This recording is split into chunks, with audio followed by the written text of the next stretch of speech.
హరే కృష్ణ అందరికీ. ఇక్కడ నుండి అన్నీ అర్జునుడి శోకాన్ని వర్ణించే శ్లోకాలే. అర్జునుడు ముందుగా శరీరంలో కలిగిన మార్పులను వర్ణిస్తున్నాడు. అవయవాలు పట్టుతప్పుతున్నాయని, శరీరం వణుకుతున్నదని, నోరెండిపోతున్నదని, గగురుపాటు కలుగుతుందని, ఇవన్నీ జ్వర లక్షణాలు. అయితే అర్జునుడికి టెంపరేచర్ ఎక్కువై కాదు, మనస్సులో కలిగిన కలవరం వల్ల శరీరానికి వచ్చిన వికారాలు ఇవి. మనస్సులో కలవరం ఎందుకు? సొంత వాళ్ళను చూడడం వల్ల.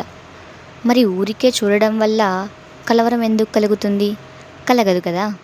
మరి ఎందుకు ఈ కలవరం? తన వారిని చంపుకోవాల్సి వస్తుందనే ఆలోచన అర్జునుడిలో కలవరం కలిగించింది. అంతా మన వాళ్ళే కదా అనే మమకారం వల్ల కూడా. ఈ మమకారం అనే జబ్బు ప్రవేశిస్తే శరీరంలో అనేక మార్పులు వస్తాయి.